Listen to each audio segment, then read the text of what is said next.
What is the most surreal, this can't be real moment you've ever experienced? Story 1. Delivering pizzas in my 20s, I knocked on a door and realized after knocking that I was at the wrong address. Let's say it was 9th Street Southwest instead of 9th Street Northwest. So I was exactly on the other side of town from where I needed to be. As the guy opened the door, I was about to say, "Oh, sorry, I didn't mean to disturb you. Have a nice day," like I usually do when it's the wrong address. But the guy didn't look confused and was already holding money, ready to go. Turns out he had ordered pizza and accidentally put his address in wrong, which means I was accidentally at the right place. Our two mistakes perfectly canceled each other out. To this day, I wonder about the actual odds of that happening. It feels like it's way more than 1 in a million. Story 2. I wasn't even looking up when I was in the passenger seat during a head-on collision. All I know is a big bang happened, and when I looked up, there was a red metal wall on fire. I looked to the right of me and saw open street with debris all over the road. Still, none of this made sense. I had no idea where I was or why blood was pouring out of my face into my hands. I kept trying to figure out what the burning red wall was. Then I looked to my right again, and a young blonde woman was screaming into a phone. I was still trying to understand why there was a red wall. Then I saw a fireman, and he manhandled me a lot. I was jostled around and asked a bunch of questions, something about my age. I was loaded onto a gurney, and as I was wheeled away, I saw the whole smashed car. Suddenly, I realized I had been in an accident, and the red wall was the hood of the car smashed up vertically, and the battery was on fire. None of it made sense at all until I saw the whole car. Story 3. Hotel cleaning staff came back to the front desk complaining that they couldn't clean a room due to the alligator in the bathtub. At first, I thought I was misunderstanding something. I wasn't. There was literally a decent-sized alligator in the bathtub, about 3 feet long, which in my mind wasn't big enough to kill you, but definitely big enough that I didn't want anyone going back in there. Turns out he was the animal guy for a magic show. The even bigger shock came when he got back from the set that day and asked why his room hadn't been cleaned. He told us to our faces that there were no animals in his room, now or ever. He held that line through an increasingly baffling and angry conversation, so confidently that even I started to doubt reality itself. This continued throughout his weeks-long stay. Housekeeping resorted to taking pictures of whatever strange exotic animal he had in there, and he still denied it. At one point, he started saying his assistant had been in the room all day, so it was perfectly safe. But no one was ever there. He'd get practically foaming at the mouth angry over it, which was typical. But the bizarre thing was this repeated insistence that the room was safe, no animals. And then there'd be a capuchin monkey loose in the room. Story 4. I texted my mom asking if she wanted me to pick up food for us on my way home from work. I had been a huge jerk to her in the morning before I left and felt bad. And my dad replied 30 minutes later, "Mom's gone. She passed. The ambulance is here." She died unexpectedly. She was there at 9 a.m. when I was huffing at her to get out of the bathroom so I could take a shower and go to work. And then she was dead an hour before my shift ended. I remember walking in a daze and running straight into my boss, just choking up. I don't remember driving home or what was said when I got there. She was inside under a cloth, and all I could see were her feet sticking up. I kept thinking this had to be a joke or a bad dream. She was only 54, I was 23. I hadn't expected to lose a parent at all, much less on a random Tuesday in October. It still feels surreal, to be honest. Her death, planning her funeral, driving up to Toronto to pick up a casket, the entire year after her death. But the scariest part is that I don't remember what she sounded like or what she looked like anymore. She hated having her picture taken, and I think my way of coping with the sudden trauma was to forget what it was like living with her. My entire childhood, teen years, and early adulthood just feel like I'm watching a movie about someone else when she was alive. Grief is strange, and explaining that this world is ending for me, but everyone else is going to work and paying bills feeling is so hard. Story 5. Years ago, I used to do side jobs for extra money, painting, handyman work, building decks, etc. I had a side job painting a water tower, about 30 feet tall and probably 10 feet in diameter. I had a buddy and his son helping, getting them a little extra money too. So we're out there on a Sunday morning. It's spring, and North Texas weather in spring is crazy. You can legitimately have all 4 seasons in a day. It was a little warm, sunny, but you could see a dark cloud in the distance. The wind starts picking up, gets a little cool, a few raindrops fall, then we start getting gusts. I try to finish this small section, hoping the rain doesn't ruin it. Now it's really windy and I'm about 15 feet in the air on a ladder, so I start trying to go down. Whoosh! A giant gust hits me. The ladder was briefly airborne. It was an extra-wide extension ladder, so I was able to turn around on it, thinking I might jump off. As it tipped over, I was basically running down it. My weight, the angle, the speed of the fall, everything was timed perfectly. I literally ran down a ladder and got to the bottom as it hit the ground. My buddy's son said something like, "That was some movie-level stuff." I'm a marginally athletic, average-sized white guy, nothing special, and I was in my early 30s, way past any reflex prime. It was just luck. In another universe, I fell off and broke my neck, but that day physics was on my side.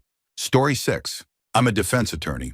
Last year, I second-chaired a week-long murder trial.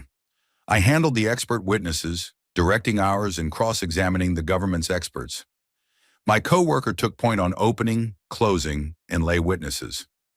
We thought we had a very strong case, and my co-worker did a great job, especially in the closing argument. Without going too deep into the details, it was a bar fight that went wrong. A guy came barging into a crowd heavily intoxicated, pushing people and yelling slurs. One thing led to another, and he ended up in a fight with a whole crowd outside the bar. Estimates were between 10 to 30 people involved. My client, a tall, heavy-set black woman, was accused of kicking the victim in the head while he was down. They were trying to claim that as the cause of death. Only 2 people claimed to see my client do that, and they were sisters from a family known for criminal history. One of them, a young white woman, was caught on tape bragging about kicking the guy 3 times in the head and even mimicked doing it. We put her on the stand and got her to admit that she lied and lied and lied to the police. We also had a witness staying in an apartment above the street who heard the commotion, looked out the window, and saw what she said was a short white man kicking the guy after the fight. She assumed it had to be a man because she said no woman could be that vicious. The jury deliberated for hours. Finally, around 9 p.m., the verdict came back. Guilty on all counts. My client kept chanting, "No, no, no, no." Her mom was sobbing in the gallery behind me. My co-counsel was devastated. He looked up at me, and I've never seen him look like that before or since. He had absolutely nothing left, but we weren't done yet. With a guilty verdict, we now had to proceed to sentencing and let the jury decide how many years she'd serve. I had never done that before, hadn't even seen that phase of a trial. He asked me to take over and handle the witnesses and closing argument. One look at him and I knew, even though I had no idea what I was doing, I was in better shape to do it than he was. But wait, there was an error in the verdict. The clerk and judge discovered it, so the jury had to go back and deliberate again. Maybe it was a mistake. Maybe they meant not guilty or guilty on a lesser charge. For another 30 to 40 minutes, they went back to the jury room. Once again, they came back. Once again, they confirmed it. Guilty on all counts as charged. So my client and her family had to hear the same devastating news twice in 1 hour. Somehow, even though every fiber of my being was screaming that it was a nightmare and I needed to wake up, and I felt like I was going to pass out from the heat and stress, I held it together. I gave a closing argument off the top of my head with no preparation. It was after 10:30 p.m. We were all exhausted. I just spoke from the heart and leaned on the amazing stories her family shared about her. The jury came back with the minimum sentence on the murder charge. That was the only real victory we had in the whole mess. But I'll never forget that night. I've never had to physically resist the urge to run away like that. It felt like that moment in a bad dream when you realize something terrible is about to happen. But instead of waking up, it just kept going. And it kept getting worse. I'll go to my grave knowing that woman was wronged. Story 7. Assisting in organ donation and witnessing the moment when a young woman's heart was lifted out of her chest, walked across the OR, carefully packed into a transport chamber, and then carried at a sprint out of the room. Until that point in the harvest, it hadn't sunk in for me that the patient was deceased because she was a DBD, donation after brain death. So she was warm to the touch and under anesthesia monitoring. Once the heart was out, We packed her chest cavity with ice and continued harvesting the kidneys, spleen, and vessels. The anesthesia provider removed her breathing tube and left the OR. I remember feeling a chill and a weird slow-motion moment as her heart was lifted out. It felt like I was witnessing something sacred. The OR team was notified later that week that her organs had saved 6 lives. While I don't know how those patients are doing now, I hope that heart is still beating somewhere. Story 8. My elderly neighbor came over and asked, "Want to see something?" I said yeah, and she told me to grab my keys. It was already late at night, but I just shrugged, grabbed my keys, and met her at my car. She gave me directions to a farm with a fenced-in area that had about 80 to 100 cows. We stood outside the fence, and she kept looking at her watch. At this point, I was sure I was going to get murdered. But what happened next? I still can't explain it. One by one, all 80 to 100 cows knelt down. They stayed that way for maybe a solid minute or two, then just got up and started roaming around like normal again. She got back in the car, and after I picked up my jaw, I got in, and we drove home silently. When we pulled in, I asked her what the heck I had just seen. She made the motion of zipping her lips and throwing away the key. I went back to the farm several times alone and never saw anything out of the ordinary. I even spoke to an employee of the property and probably looked like a complete lunatic asking the questions I was asking. She refused to acknowledge anything. This was over 25 years ago. I still think about it. Story 9. In 2010 or 2011, my wife and I were driving back from a pro tennis tournament in Miami to our home in Lakeland, between Tampa and Orlando. The tournament ended late, so we decided to make the 4-hour trip starting around midnight. We were taking rural Route 27, which goes through a lot of small towns that are notorious for speed traps. The speed limit back then went from 55 down to 35 right as you entered each town. My radar detector would go off right at the speed limit sign for about 75% of the towns we went through. It was ridiculous. In one town, I don't remember which, there was only one stoplight, which turned yellow right as I approached it. I would have had to speed to beat the red light, but I was suspicious, and sure enough, I got hit with radar. It was strange because there was no other traffic to trigger the light. I looked around and spotted the cop parked behind one of the nearby buildings. So I'm sitting at the red light, waiting for it to turn yellow the other way, and it never did. It went from green to red, then straight back to green in my direction. The officer had been controlling the light remotely. I had thought that the initial yellow light was too perfectly timed, and then seeing it skip yellow in the other direction confirmed it. It's a story 10.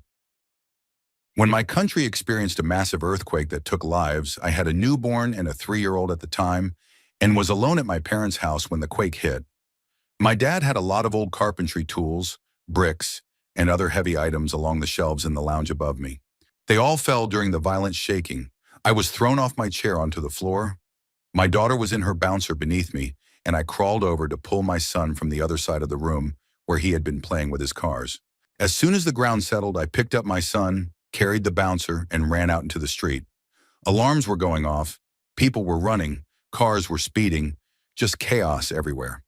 Oddly, one man walked past me nonchalantly reading a book as if nothing had happened. My neighbor took me into her undamaged house until my mom came running up the street. We waited there for several hours until my dad got home from work. Traffic was horrific for obvious reasons. To assess the house for structural damage. He was a builder. The house was still habitable, but was declared a total loss through insurance. The most surreal part was that my dad had taken a photo of the lounge later that afternoon after the quake. The spot where I had been sitting was covered in tools that had fallen onto the chair. If the quake hadn't thrown me off, I would have been seriously hurt, or worse. My daughter's bouncer had a perfect clear circle where nothing had landed, and my son had also been in a clear spot with no debris. Every other part of the floor had something heavy on it. We were incredibly fortunate. After that, my dad never stored anything dangerous on the shelves again.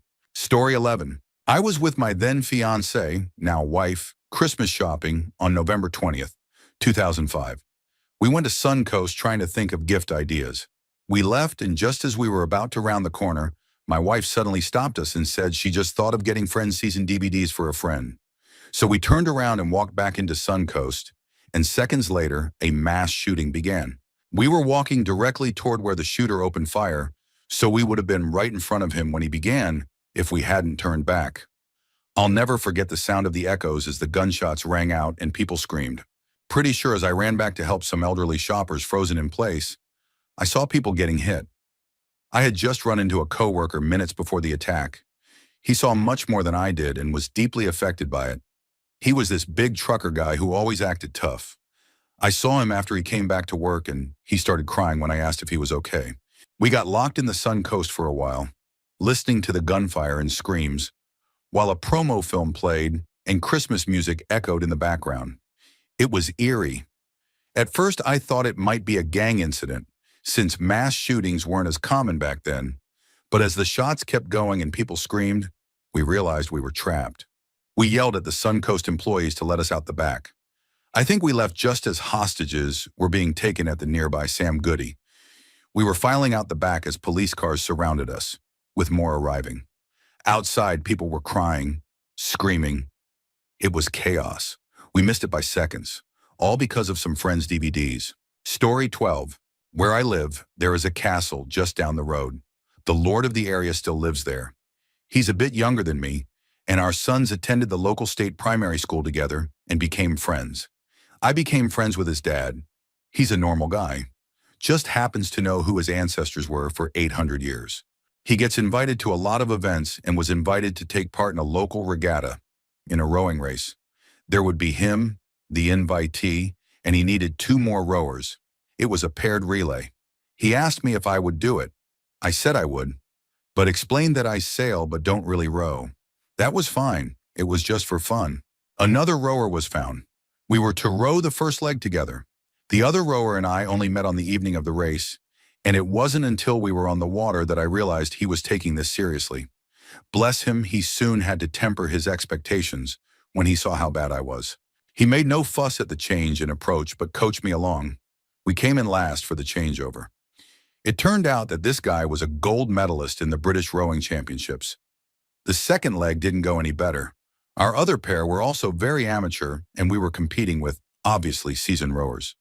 We were last by a long way. We stayed for the presentation of cups. The Lord Mayor of the town was presenting these. By chance, his wife had previously been my teaching assistant, and there was a cup for the first boat that entered from a local town, not the town where the regatta was. There was only one boat from there, us.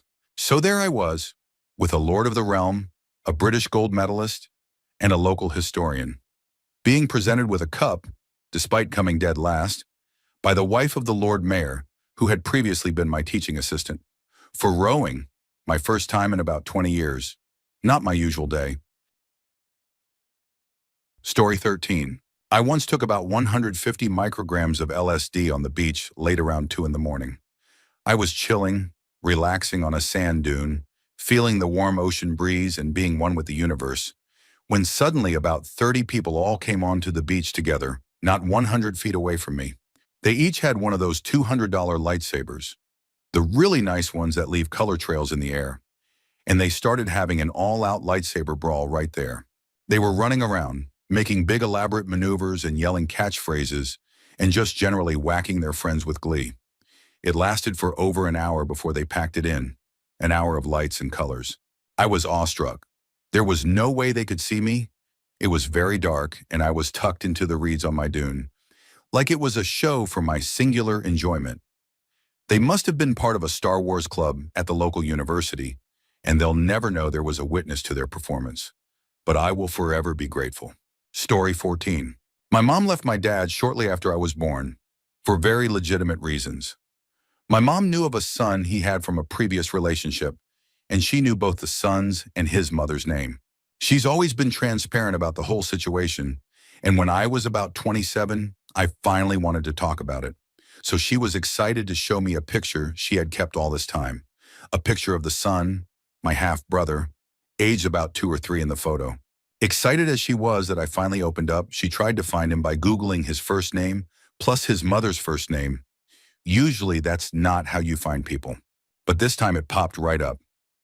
World-famous artist, raised by his single mother.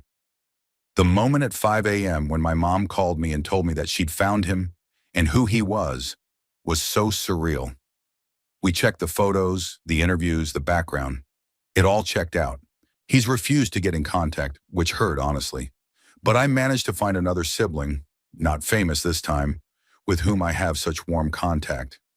I often wonder how many undiscovered siblings I have. Story 15. My experience happened in a very niche online gaming clan centered around a specific political group. Because of how narrow the community was, there were only about 20 to 30 active members at the time. A good friend of mine in the clan was from Finland, and he'd often joke that no other Finn would ever join since others who played the game didn't usually share his views. So we were really excited one day when someone new joined. From Finland. A few days later, the three of us went on a boss-killing run together. We were in a voice call when suddenly both of them made startled noises. I asked what that was about, and they said it was lightning. I thought it was strange that I hadn't heard anything through my headset, which would suggest they were both near the same lightning strike. That's when they started asking each other questions. What city? Oh, wow, me too. What district? And they kept going, getting more specific, until finally they realized they weren't just in the same city or even on the same floor of a building. They were literally next-door neighbors. They had no idea, they had never met. They joined the same tiny corner of the internet and happened to discover each other like that because of a lightning strike during a video game raid. Unreal. Story 16. When I canceled my wedding, the whole thing felt like I was in a movie. I had spent most of the previous evening wrapped in anger, and the next morning when I acted on it, I was still consumed by that emotion. But the anger became like a cocoon between me and the outside world. I called the vendors, I called my family. I posted a neutral announcement on social media that the wedding was not happening. I did the things, I made the calls, I wrote the posts, but I felt like someone else was doing it all. I remember my ex pleading with me at one point not to go through with the cancellation, but I was calm inside the storm. I presented her with what felt like a stone wall. It was surreal, that sense of detachment. Even now, nearly a decade later, I remember less of the actual details and more of the feeling that I had become a spectator to my own life. That day still feels like a dream I watched happen rather than something I lived. Story 17. Okay, so this didn't happen to me. It happened to an old school friend from Wigan who I'm still in touch with. I asked her to post this herself, but she didn't want to, so I'm sharing it here. Back in the late 1980s, there was a school trip being organized. In those days, if it was an expensive trip, you'd get a paying-in book. You'd bring your payment installments to the teacher, who would take the money and sign the book. Now, my friend is incredibly honest and not the type to make up stories. She has a distinctive, but not unique surname, and her name was written on the front of her paying-in book. It was one of those small notebooks issued by the government stationery supplier at the time, Banner. The trip came and went, and afterward, the book was tossed in the trash and forgotten. Fast forward a few decades, and her mum, who's a teacher in Liverpool, was presented with a notebook by one of her students. The student had brought it in because it had the same unusual surname as my friend and her mum. Apparently, they had been renovating their home, and behind the old fireplace, hidden in the chimney space, they found the book. Upon close examination, it turned out to be the exact same paying-in book from the 1980s school trip. It had somehow survived all those years, tucked behind a fireplace, and made its way back into the hands of the family who first owned it. Story 18. My encounter with a drunk, poisoned, chemically altered hawk. I was camping in a little patch of trees between some farms in Nebraska, and late at night, I decided to go exploring and check out the stream running through the nearby trees. I got partway there and suddenly came face to face with a large hawk, hanging by its talons from a branch. It was alive and aware, watching me approach. I just stood there stunned, then ran back to camp to grab my camera. I returned, took a few photos, and then it suddenly dropped and very clumsily flew to a new branch, this time upright. It repeated this a few more times, always awkwardly, sometimes struggling to stay balanced on the branches. My best guess is that it had eaten a poisoned rodent from one of the nearby farms. It wasn't enough to kill it, just enough to get it seriously disoriented. It was surreal, eerie, and oddly sad to watch such a majestic animal behave like that. Story 19. My poor mom has never had a birthday party for herself. So for her 50th, we were throwing a huge surprise party. Friends were coming from other countries and other parts of our country, Everything went smoothly, and she had no clue anything was going on. While I was getting ready, my brother called me, which was odd because he never calls me. He was crying. I had no idea what was happening. He told me our grandfather, my dad's dad, had passed away, and the police were trying to access his house. It turned out he had choked on a ham sandwich the night before. The man had survived cancer multiple times, and he passed away from choking on a sandwich. He was found literally an hour before the party was supposed to start. We had to cancel the party, sadly. So my poor mom didn't get her celebration, and my dad had to bury his father. It was so bizarre and surreal. To this day, I still replay it in my head like a movie montage, going from such a high to such a low in an instant. And as if that wasn't enough, it made it into the national newspaper once the coroner's report came out. Honestly, my grandfather probably would have found it hilarious that his passing made the news because of a ham sandwich. Story 20. I have a few, and I'm not the best writer, so I apologize in advance. But I'll share my top 3. When I was 16 and living in a small town in Kansas, my parents had gone out for the night.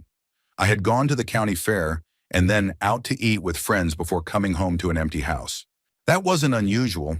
My parents were kind of partiers, but this time felt different. Every light in the house was on, which wasn't normal, and I felt incredibly uneasy. This was before cell phones, so I couldn't just check in. I did what I usually did and went to bed. In the middle of the night, I woke up to my grandmother standing over me, telling me to get up and get dressed. I was shocked. She had never been in my room before. She calmly said, "You need to hurry. Get dressed and come downstairs." I did as she asked, grabbed my shoes and went down. As I reached the landing, I saw a reflection of a police officer in the window. When I turned the corner, my grandmother stepped out of the kitchen and said, "Your mom and Jim were in a wreck. Jim died." She reached out like she was going to hug me, but I was so numb I just sat down and put on my shoes. I couldn't process it. It turned out they had slipped off the road into a field and weren't found for about 5 hours. Both were alive when found, but in critical condition. My dad died as they reached the nearest ER. My mom had to be taken to a trauma center. Her back was broken in 6 places, her neck as well. Her ribs had punctured her organs, and she lost her spleen. That night completely changed my life. My second experience was during my junior year at an English-style boarding school in Texas. One day before class, my legs started itching and burning while sitting at my dorm desk. Fire ants had come up through the brick floor. I had an allergic reaction and passed out outside the nurse's residence. I was taken to the hospital and given shots. For a few nights, I roomed with another student in case of further complications. After they fixed the floor, I returned to my dorm. But my house parents were still nervous. One night during a check-in, the dean, also my house parent, realized I was breathing rapidly and wheezing. He screamed for his wife. I vaguely heard yelling. It felt like a dream. When they pulled back my blankets, I was covered in fire ants like something out of a horror movie. That's when I stopped breathing. They rushed me to the hospital. I wasn't breathing, and my heart was out of rhythm. They had to defibrillate me. It was surreal to go to bed feeling fine and wake up sore, unable to breathe, hooked up to machines, surrounded by medical staff. I literally died because of fire ants. My third story happened when my daughter woke me up to say my boyfriend had collapsed on the stairs. I ran downstairs and could tell immediately he wasn't breathing and had no pulse. I was in shock but quickly called 911, put the phone on speaker, adjusted his head, and began CPR. What made it even more surreal was that the first officer on scene just stood behind me for several minutes, doing nothing. He was on his radio and didn't assist. Dispatch finally told him to administer Narcan since the cause wasn't clear. Even then, he handed me the Narcan and told me to do it. I had been doing CPR for over 25 minutes in nothing but a nightgown, with zero help. When the ambulance arrived, I rushed upstairs to put on pants, even though they told me not to. The paramedics didn't even begin CPR, assuming he was gone. They loaded him into the ambulance and gave another dose of Narcan, which was their protocol, and somehow he suddenly took a breath and scared the nurse. It was absolutely insane. Story 21. For me, it was the day we found out my mom had cancer. I got a call from the hospital while I was at work. They left a voicemail saying my mom had passed out while she was at work. She worked at the hospital, and asked if I could come there.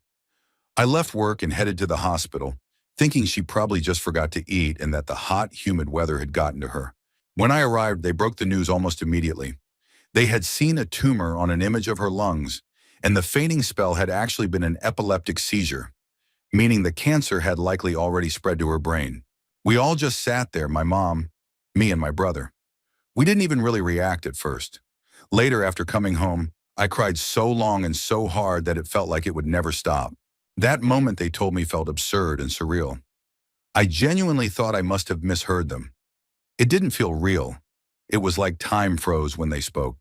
For the next few days, I kept getting hit with waves of shock whenever the memory resurfaced. She passed away 10 months later, and the thought that my mom is gone, no longer part of this world, still feels just as surreal and unbelievable as the moment they first told us she was sick. Story 22. I was walking down a dirt road, trying to understand an Iraqi police officer's broken English. Suddenly, the air vanished. Something flew past him, tearing his clothes and blowing his hair back. I realized we were both moving, and the silence wasn't silence. It was all the sounds in the world at once. After that, it became a blur of choking, bright flashes, and blinding pain. We had been hit by a Condat. EOD hadn't given the usual 2-minute warning. I was escorting the officer to the bunker. My protective vest saved my life. Shrapnel had gone through his chest, and we both fell into a fish pond. He drowned almost instantly. 2 more IPs behind us died as well. The last clear image I ever saw out of my left eye was the look of shock on his face. That moment plays back in my mind like a scene from a movie. Something I watched, not something I lived through. Being almost completely blind and deaf on one side is a constant reminder that it was real. Story 23. I went to my local Chinese takeaway to grab some food. I walked in and saw a wild-looking Scottish guy in some sort of standoff with the terrified older man who runs the place. It seemed like the guy had pressured him into calling a taxi and was now accusing him of lying and actually calling the police. The poor man was clearly just trying to get the guy to leave. I stepped in and tried to calm things down. The guy shifted his focus to me. I don't remember everything he said, but at one point he threw me a pouch of tobacco and told me to make him a cigarette. While I was rolling it, he started ranting about how he had just escaped from the local prison, a notoriously rough one, and was paranoid. He asked if I knew how to deal with police dogs. I said no. He replied, "You wait for them to get close, then grab their back legs and tear them apart." He started smoking the cigarette right there in the takeaway and continued talking about his violent past. Eventually, a taxi pulled up and he sprinted into it. I had been in there for 30 minutes babysitting this guy and hadn't even ordered yet. What annoyed me most? The takeaway owner didn't even say thank you. He just took my order like nothing had happened. Not even a free bag of prawn crackers. Story 24. We had a patient who had shown signs of suicidal thoughts, so we transferred him to the secure ward after finding a note. He was scheduled to return later that day to collect his belongings. After speaking with us, he seemed more stable, so we didn't expect any issues. My colleagues and I stepped out for a smoke. Since all the terraces were full, we went into the garden. I thought I saw a hedgehog and wandered into the bushes. That's when I saw the patient walking down a secluded path, about 200 meters away. Something in my gut didn't sit right. I asked a colleague to come with me. As we walked through the bushes, that feeling grew stronger. We found him at the very last moment. He was just about to end his life in the most hidden corner of the compound. We talked him down and accompanied him back to the secure ward. Once it was over, we just stood there thinking, there's no way that was real. So many things had to align for us to find him in time. It felt like fate stepped in. Story 25. It was around 2001, and I had just finished a long, frustrating shift working as a server at TGI Fridays. All I wanted was to sit down, relax, and eat in front of the TV. My roommate had already downed a 6-pack of Bud Light when I got home and was working on his 7th. He was drunk and wanted to chat, but I was exhausted. He started poking and teasing me. I wasn't having it. In a moment of anger, I grabbed the plastic ring of the remaining 5 beers and slammed them onto the floor. But when I did, one of the cans launched behind me into the front doorway and hit the wall. We both instantly calmed down at the sound, laughed it off, and made peace. Later, he told me to check out what I'd done to the wall. I found bits of drywall all over the floor, and the beer can was swollen but hadn't burst open. Here's where it gets weird. I went to patch the hole and started pulling out the broken wall pieces, That's when I noticed something metallic inside. Using pliers, I pulled out an old 1980s Shasta can. Someone had previously made a hole in that exact spot and used a soda can as filler behind the drywall to support plaster. What are the odds? A beer can makes a hole in the wall and lands in the same spot someone decades earlier had patched using a soda can. Story 26. I work at a clinic and always used to keep a water bottle there. It was bright orange, had a tapered, rounded end, and I always left it in the same spot. It never moved. One day I come in and it's gone. I thought that was pretty weird. I gently looked around, thinking maybe the cleaners had moved it, but they'd never moved it before, so why would they now? I asked everyone in the clinic if they'd seen it. It would be hard to miss, but no one had. Around lunchtime, I started to lose it. The mystery was driving me crazy.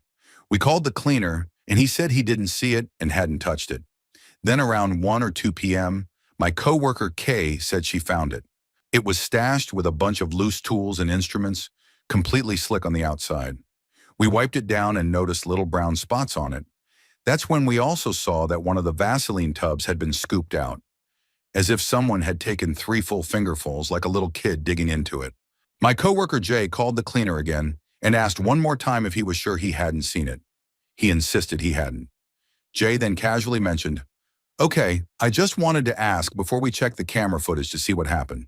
There are no cameras in the back, but he didn't know that. The cleaner suddenly got nervous. "You have cameras back there?" And started stumbling over his words. He said he'd compensate us and that he was sorry. About 30 to 45 minutes after the call ended, he showed up with $50 in cash, offering it as compensation for the water bottle. Ever since then, I don't keep a water bottle at the clinic anymore. You never know when someone might get a little too comfortable with your stuff. Story 27. I heard a massive rumble on September 27, 2024. I looked outside and saw our neighbor's tree had fallen over from hurricane-force winds. I went into the basement and was shocked to see daylight coming through. The entire wall supporting our house had collapsed, and it was raining inside. Fearing for our safety, my wife grabbed our corgi and we fled, hoping to reach the town's designated safe spot. But on the 1-mile drive toward the shelter, which was across the river, we saw the water had risen dozens of feet. The bridge was completely submerged. So we headed east into town, trying to find another shelter. But we weren't the only ones scrambling. Almost every road was blocked by massive fallen trees. At that point, we lost cell service and decided to return home. After hours of navigating inaccessible roads, we finally climbed back into our damaged house in the dark. We huddled together on the half of the house that was still intact, holding each other and hoping the rest wouldn't collapse on top of us. Story 28. In the early 2000s, I was messaging a friend named Mike on AIM. He had a very unique last name, and so do I. We'd been chatting for months, having brief conversations like, "See you at Pete's this weekend," or "Going to Sarah's thing next week," or "See you at the BBQ." We were making plans and everything seemed normal. One day I made a reference to his friend Crawfie, and suddenly he had no idea what I was talking about. Crawfie was Mike's best friend, so I thought Mike was joking around. I kept asking questions, and he kept getting more annoyed. I was confused why he was pretending not to know his own friend. After about half an hour of back and forth, we realized something unbelievable. We didn't know each other at all. Even though we'd been chatting on AIM for over a year making weekend plans, we were total strangers. Turns out this Mike lived 1,000 miles away and was friends with someone who happened to share my very rare name. When I originally added him on AIM, I had mistyped one letter in my real friend's email address, and this Mike's email happened to be almost identical. What made it even weirder was that our lives were similar enough that we never noticed anything was off. Even though I lived in a major city and he was in North Dakota, we never questioned it. My last name is so rare that everyone in the U.S. with it is descended from the same 4 people who immigrated here in the early 1900s. So I must be distantly related to the guy that other Mike was friends with. It was eerie, so uncanny it actually upset me. We never messaged each other again. Years later, I got some emails from another one of his friends saying, "Dude, how long have you been living in Australia? I just bumped into you last week." He had Googled my name and found me instead of his friend. Story 29. My wife and I did a safari in Uganda for our honeymoon. While we were approaching our lodge in Kabale, where we'd do chimp trekking and see a lot of monkeys on a primate walk over the next couple of days, we were talking with our guide about forest elephants and how rare it is to actually spot one. I'm an animal person, so I know a lot about more obscure animals like forest elephants. But a lot of this was new to my wife. She loves animals, but she's not a nerd about them. We talked about how their tusks curve inward to help them navigate narrow spaces between trees and move through dense forests. And then, right on cue, a forest elephant pokes his head through the trees. We stop immediately. He does that thoughtful, cautious hesitation thing elephants do. Swings his foot forward and pauses. As this is happening, a car zooms past us between our vehicle and the elephant. "Slow down, man," is all I could think. Then the elephant just calmly strolls in front of us and disappears into the woods on the other side. We also saw leopards and hyenas, which definitely aren't guaranteed sightings in Uganda. And I'm pretty sure we saw every species of monkey the country has too. Story 30. I was at a dorm for a summer program when the fire alarm went off in the middle of the night. I headed outside to the meeting place shown on the dorm's evacuation map, but no one else was there, which was weird because the dorm was fully occupied. I figured I must be dreaming, so I went back inside. But no, the alarm was way too loud to be a dream. I double-checked the evac spot on the map taped to my door, then went back out again. Still no one there. Now I'm thinking I must be hallucinating. I go back in again, but the alarm has stopped and the lights are still flashing. It's definitely real. Finally, I run into one other person who's also confused. They had gone to a different meeting spot shown on their door's map, and no one was there either. We compared the maps and decided to try one more time. Turns out everyone had gathered at a spot on the opposite side of the building, one that wasn't shown on either of our evacuation maps. Who forgets to include the actual meeting place on a fire safety map? The most embarrassing part? My dad was a firefighter, and I ignored all my early training and walked back into a building with an active fire alarm, just because I didn't see anyone else outside. How lame is that?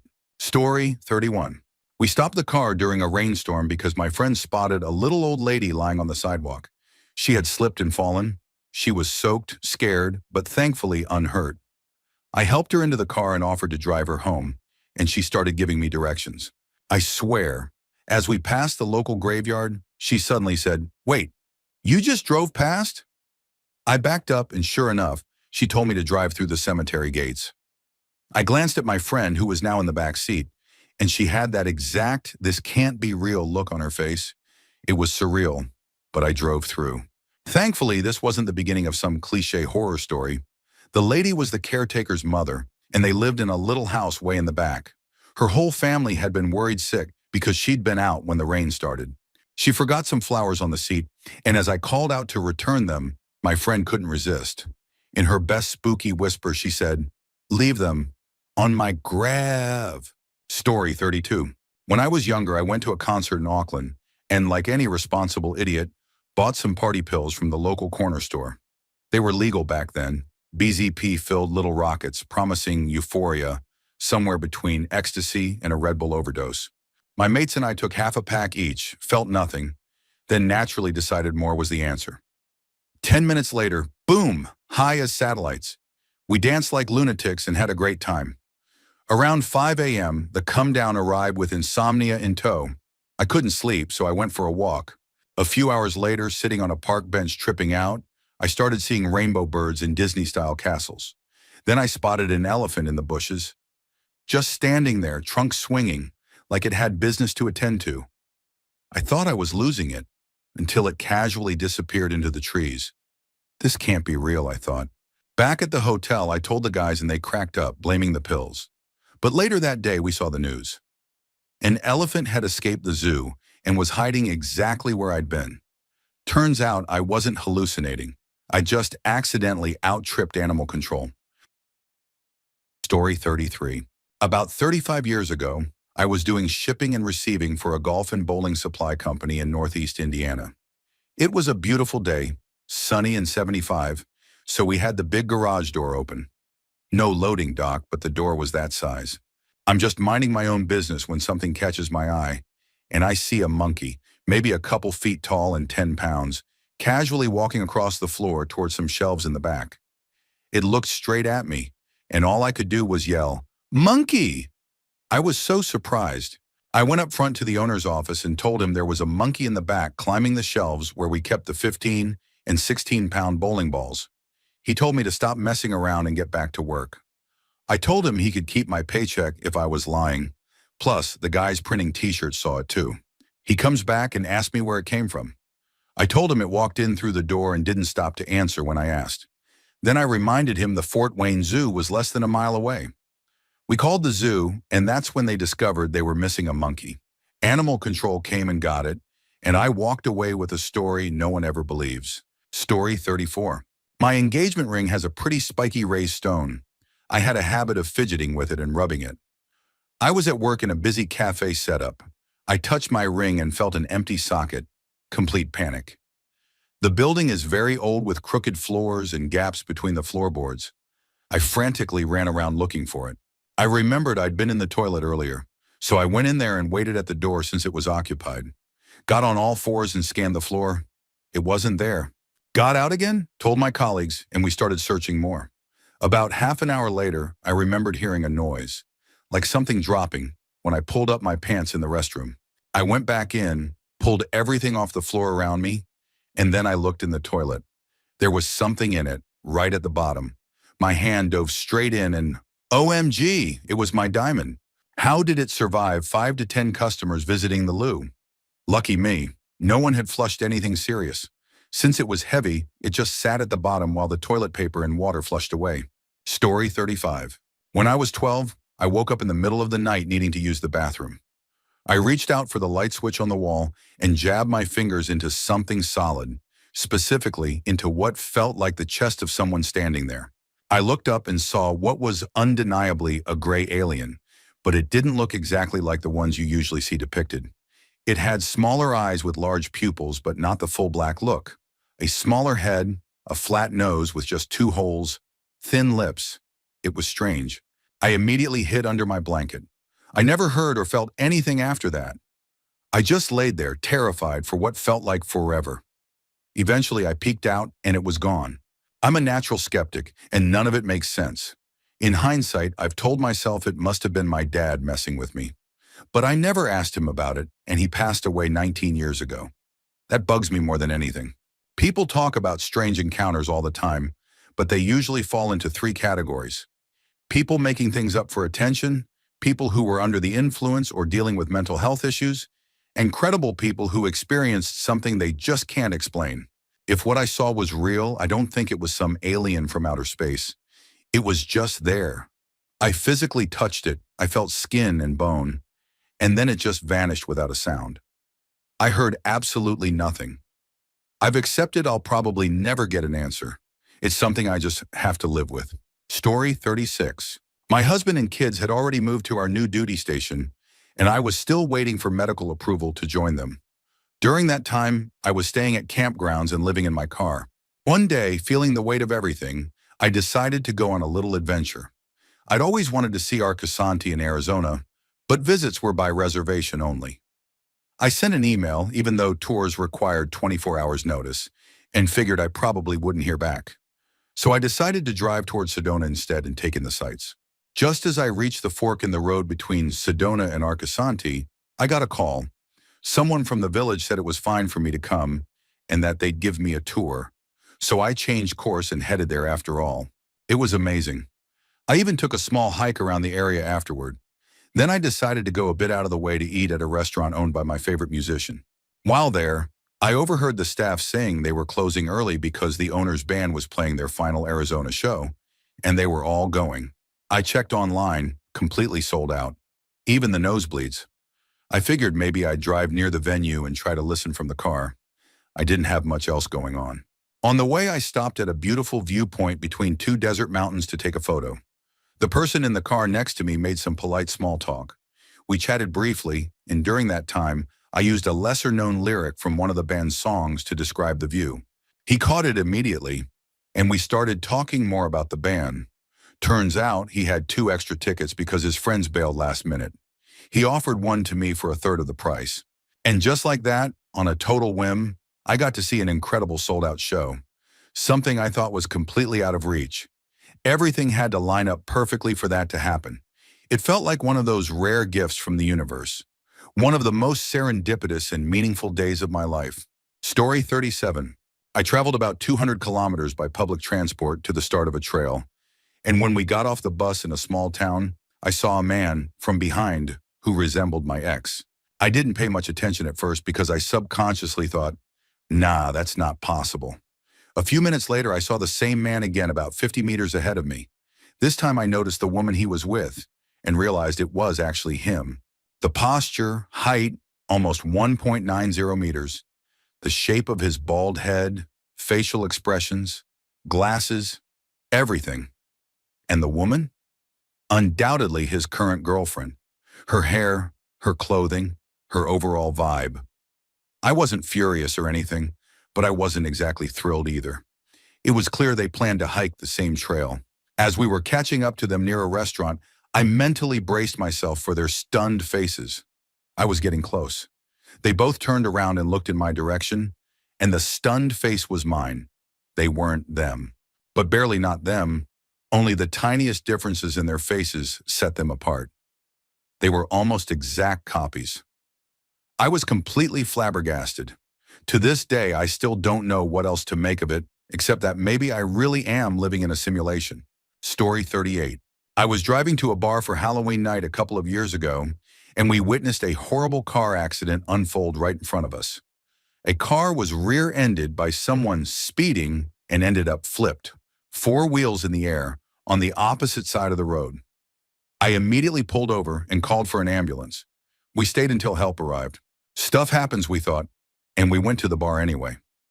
About 45 minutes later, still shaken and talking about how lucky we were that it wasn't us, we decided to head to one of my friend's apartments. The mood was just off. I'm not joking. At the very first roundabout after leaving the bar, we saw another car come speeding in, miss the turn completely, and launch straight off into the air, landing about 30 meters into a nearby business, which was luckily closed. Again, we stopped and called for emergency services. We waited until they arrived, then finally made our way to the apartment. It's been almost 4 years, and it still feels like a dream. I'd never witnessed a serious accident before, and then I saw 2 of the worst ones back to back within about 75 minutes. I even made screenshots of my emergency calls that night, but I can't find them anymore. As far as I know, everyone survived that night, at least until the ambulances arrived. Story 39. The year was 2017, and the Washer Me Too movement was in full swing when I got a call from my supervisor telling me I was being reassigned and placed under investigation. No further explanation was given.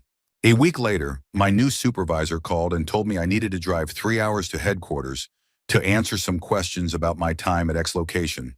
When I arrived, I was brought into a room with him and 2 others who never spoke. He started asking bizarre questions, almost like lines from a bad B-movie. I denied all of it. That's when he put his glasses down and got to the point. We've received disturbing reports from your previous location, specifically alleging inappropriate behavior toward female colleagues. You're denying everything, and that's fine. But in this climate, we've had to make administrative changes to prevent further problems. I never got to face my accuser, but I figured out who it was. She ended up getting the position I had been groomed for. I was transferred, sidelined, and within a year I was stuck in a low-level role. That's when I left. I should have spoken to a lawyer, but I genuinely believed the truth would come out on its own. It didn't. I quit, did lawn care for a while, then stayed home after my son was born. Eventually, out of a need for justice, I applied to law school. I'm set to take the bar exam this July. Story 40. It was August around dusk, and I had just finished washing my car in a cul-de-sac in Mount Laurel, New Jersey. As I walked up the driveway, I noticed a large shadow moving along the ground and up the side of my house. Naturally, I looked up. What I saw was a large black creature, roughly 6 to 8 feet long, with wings. I was so close I could see the veins in its wings. It had 2 short, thick legs like tree trunks, no tail, and a head shaped like a horse's snout. It glided silently without flapping for about 5 seconds before disappearing over the roof. Trying to process what I'd seen, I immediately ran inside and grabbed my girlfriend, who was making dinner. We both ran out the back door. There were woods behind the house, but whatever it was gone. I never called the police. I only told a few close friends. I worked for the government and had a TS, top secret clearance, so I kept quiet. A few months later, I was out of state flipping through TV channels in a hotel when I landed on one of those cryptid shows. A man was describing the Jersey Devil, and when they showed a sketch, I froze. I'm not from New Jersey and had never heard of it before that moment. That experience changed my perspective on a few things. Story 41. One time when my mom was driving me home from work because my car was in for repairs, I got a phone call from a number I didn't recognize. I answered, and the woman on the line said she was calling from the credit union. Apparently, they had a monthly draw, and this month, the top two winners were getting a free brand new car, and I was one of them. It sounded like a scam until she started reading off my name, address, and other personal details. She didn't ask me to give her any information. She just asked me to confirm what they already had. That made it feel way more legit. And it was legit. I got the car and sold it almost immediately. That sale gave a big boost to my savings and helped me move into my own place. Meanwhile, my sister, on the total opposite end of the car luck spectrum, was still recovering from being hit by a car not even a month earlier. For the record, she made a full recovery. Wild timing, though. Story 42. When I was 18, I worked night shifts as a patient transporter at a hospital. One part of the job involved transporting the deceased to the morgue. These runs were usually done during the quietest hours, after visiting hours, when most of the staff had gone home, and the halls had that eerie liminal feeling that made everything feel like it was filmed on VHS under buzzing fluorescent lights. One night, another transporter and I got the call. The body was already zipped up in the bag. Still, peaceful. We started wheeling it through the empty corridors when we suddenly heard something. A soft moan, low and breathy, coming from the body bag. Then, no joke, the corpse's arms started rising inside the bag. Slow, stiff, like it was about to unzip itself and ask for a glass of water. I looked at my coworker. He looked at me. Neither of us said a word. We just kept pushing, pretending we hadn't just stepped into the opening scene of a horror film. Later, we learned it was something called the Lazarus reflex, a post-mortem neuromuscular response where the arms can involuntarily rise or twitch after death. Totally normal, totally terrifying. Basically, the body's last way of saying, here's one more jump scare for the road. Story 43. I got lost on the Appalachian Trail once with my son and husband. The darkness is something you have to experience, or I guess not see to believe. Your eyes don't adjust to it. It's literally pitch black. A planned 4-hour hike turned into an 8-hour ordeal that ended in total darkness with rain pouring down. We didn't tell our son we were lost, so to him it was just an adventure. He thought it was a blast. By the time we finally made it out, my phone was at 2% battery from using the flashlight. I barely had enough signal to send 2 texts to my brother asking for help before completely losing service for the rest of the time we were out there. We had no food and just 1 water bottle each. I remember feeling cold from the wet clothes, but because we kept walking, our bodies stayed warm. This was in November in Georgia. At one point, we saw strange claw-like marks on a tree. My husband told me it was a beaver. Once we got back to the car and were safe, he admitted it was actually a bear, and he just didn't want to scare me. I was terrified we'd be stuck out there all night. Without our phone flashlights, we couldn't even see our hands in front of us. Story 44. My partner and I were returning from a cruise flying out of San Juan, Puerto Rico on Memorial Day weekend in 2017. Our plane broke down multiple times. They tried flying in a replacement part, but long story short, they couldn't fix it. Everyone had to be put up in hotels overnight. There's a hotel connected to the airport, and most passengers from our flight were sent there.